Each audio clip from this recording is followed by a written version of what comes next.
किसी भी पदाधिकारी के डेरा पर कहीं ना कहीं हमारा जवान लगा हुआ है, कहीं ना कहीं IAS और IPS के घर होमगार्ड के जवान लगे हुए हैं। लेकिन मैं पूछना चाहता हूं, क्या आपने एक बार भी फीडबैक लिया?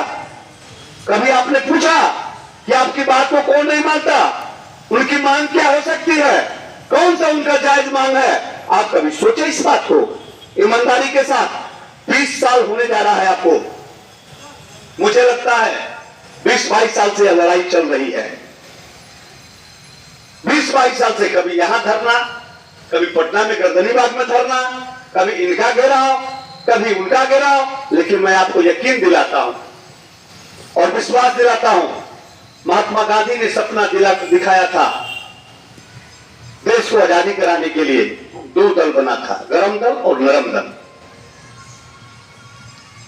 नरम दल के सिपाही महात्मा गांधी थे और गरम दल के अगुआ सुभाष चंद्र बोस, भगत सिंह, चंद्रशेखर आजाद। कह दिया जाता है कि ये जवान हमारे काम लायक नहीं है, इसको हमारे यहाँ से विरमित किया जाए। सरकार से ये जो भी मांग है, तो वेतन भाता को जो हम लोग 774 रुपये पे हम लोग काम करते हैं, एक दिन भी छुट्टी नहीं मिलता है, वेतन भाता बढ़ाया जाए, महीने में 5 छुट्टी दिया जाए। इसके लिए अगर किसी जवान का अगर दुर्घटना होता है तो उसका जो राशि है, उसका जो जहां पर नियुक्त है वहां पे उस जवान को ड्यूटी में बने रहने के लिए हाजिरी बिल उनका ससमय भेजने का एवं वेतन देने का काम करें। यही सब मांगों को लेकर जितने भी हमारे भाई बहनों यहाँ पे एकत्रित हुए हैं, सभी के इसके लिए हम धन्यवाद करते हैं। जय हिंद। होमगार्ड एकता जिंदाबाद, होमगार्ड एकता जिंदाबाद, होमगार्ड एकता जिंदाबाद। सभा का संचालन करने वाले व्यक्ति को मैं नमन करता हूं और मेरे अध्यक्ष सचिव को मैं आशीर्वाद देता हूं, जिन्होंने इतना कठिन परिश्रम करके खून पसीना बहाकर इस धरना को सफल बनाने के लिए बहुत सी कठिनाइयां झेलनी पड़ी। जो आज हम लोग इस धरना पर बैठे हुए अपनी 21 सूत्री मांगों के लिए, हम लोग के साथ सरकार जो है बिल्कुल अन्याय कर रही है। 6 साल हो गया, 2018 में हम लोग का वेतन बढ़ा था, उसके बाद उतना ही पर हम लोग खट रहे हैं। हर एक साल महंगाई भत्ता बढ़ रहा है, बिहार पुलिस का हर एक साल बढ़ता है, TADA सब कुछ मिलता है। हम लोग को एक बार बढ़ा दिया जाता है और 10 साल इसी तरह खटाया जाता है। 10 साल खटिए, फिर हम लोग विरोध करेंगे तो फिर कुछ बढ़ा दिया जाएगा, फिर खटिए। ये भाई कौन सा एथी है? हम लोग भी उतना ही ड्यूटी कर रहे हैं, हम लोग भी तो सरकार के कर्मचारी हैं, आपका ही कर्मचारी हैं। लेकिन एक नियमित होना चाहिए कि हाँ ठीक है, आपका भी साले साल बढ़ेगा। आज हम रेगुलर रहते तो हमको ये दिक्कत नहीं ना होता, तो रेगुलर करना चाहिए, लेकिन नहीं हो रहा है। इसी पर हम लोग लगे हैं कि समान काम का समान वेतन हम लोग को मिलना चाहिए, हम लोग को कर्मचारी का दर्जा दिया जाए, जिससे हम लोग अपने बाल बच्चा और कार्यात में भी सही से अपना लगे रहें। इन्हीं के साथ हम अपने वाणी को विराम देते हैं। जय हिंद, जय भारत। मिलता है और बच्चा हो जाने पर भी उन लोग को भी बच्चा पोसने के लिए 3 महीना का छुट्टी मिलता है। हम लोग को भी 1 दिन के लिए छुट्टी भी नहीं मिलता है। 9 महीना तक डिलीवरी रहने के पर भी हम लोग 9 महीना तक अपना ड्यूटी करते हैं और कभी भी और 1 दिन घरे रह जाते हैं तो हम लोग को वेतन काट दिया जाता है। 1 दिन भी छुट्टी नहीं मिलता है, अवकाश 1 दिन का भी नहीं मिलता है। बस हम यही प्रार्थना करते हैं अपने अध्यक्ष जी से कि यही हम लोग को भी महिलाएं के ऊपर भी मांग करें और पहुंचाए सचिवालय। जय जी। लेकिन आज गृह रक्षा वाहिनी को 1 रुपया भी वेतन वृद्धि भी नहीं हुई। हम सभी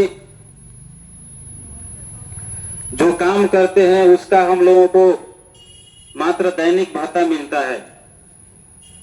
ये भी नहीं कि यह दैनिक भत्ता मात्र कुछ घंटों के लिए मिलता है। यह 24 घंटों के लिए हम लोगों को जो मिलता है भत्ता वह 774 रुपया मिलता है, जो कि एक मजदूर का मजदूरी से भी कम है। एक मजदूर जो है मजदूरी करता है तो 10 से 5 करता है, अगर वो ओवर टाइम करता है तो उसका अलग से मजदूरी लगता है।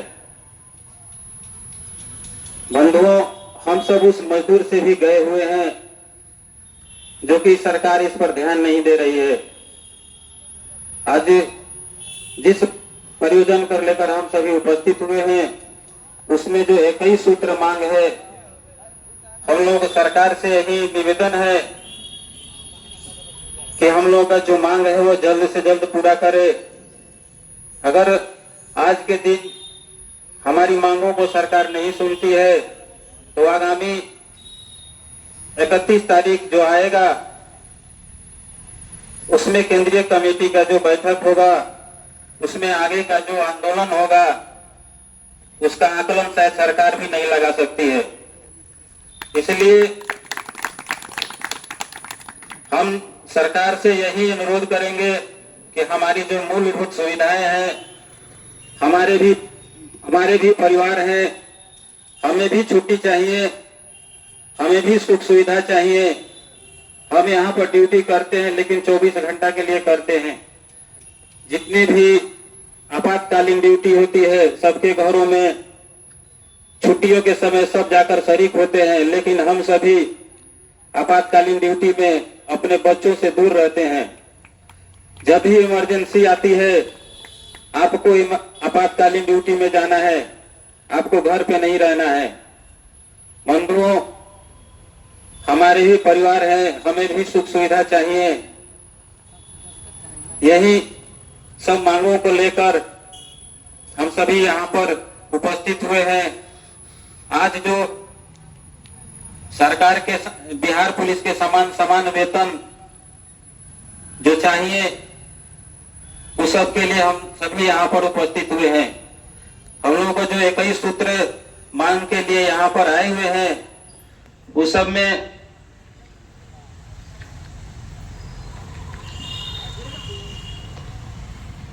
जो मुख्य मांगे हैं वो मैं आप लोगों के सामने रखना चाहता हूं। उसमें है माननीय सर्वोच्च न्यायालय दिल्ली एवं माननीय उच्च न्यायालय पटना के आदेश के आलोक में राज्य के गृहरक्षकों का कर्तव्य भत्ता, महंगाई भत्ता के साथ ही पुलिस को मिलने वाली अन्य सुविधा अविलंब दी जाए। वर्तमान में 50% महंगाई भत्ता अन्य कर्मचारियों को दिया जाता है, जिसका कि आज तक हम लोगों को उसका कोई लाभ नहीं मिला। दूसरा, राज्य के गृहरक्षकों के वर्षों से कर्तव्य पर लगातार रहने के कारण मानवीय विचार करते हुए माह में 5 दिन मात्र भत्ता सहित छुट्टी प्रदान की जाए। यानी कि हम सभी लगातार 30 दिन कर्तव्य पर बने रहते हैं, फिर भी हम लोगों को एक दिन के लिए अवकाश नहीं है। तो सरकार से यही अनुरोध है कि हम सभी लगातार ड्यूटी करते हैं, उसके उपरांत भी हम लोगों को घर जाने के लिए जो हमारे अधिकारी होते हैं, जिनके अंदर में हम कर्तव्य पर बने रहते हैं, जिनके आदेश का हम पालन करते हैं, उनके मर्जी के बाद ही हम लोग अपने घर जाते हैं। अपना हक नहीं है हम लोगों का जो कि कर्तव्य पर रहते हुए घर चले जाएं। वो चाहे तो हमें अनुपस्थित कर देते हैं, वो चाहे तो हमें ड्यूटी से हटा देते हैं। यही मांग है जो कि 30 दिन करने के बाद हम लोगों को 5 दिन महीना में अवकाश चाहिए। दूसरा है सेवानिवृत्ति के रक्षकों, सेवानिवृत्त जो लाभ है वह जो 1.5 लाख मिलता है सेवानिवृत्त होने के बाद में, उसको बढ़ाकर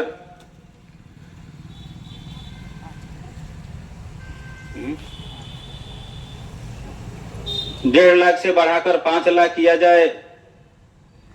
और जिससे अल्प भत्ता भोगी रक्षकों को जीवन के अंतिम समय में जीवन का सहारा बन सके। आज के इस दौर में 1.5 लाख रुपया कुछ भी नहीं है, इसलिए अगर उसको बढ़ाया जाए, 5 लाख कर दिया जाए तो कुछ सहारा हो सकता है।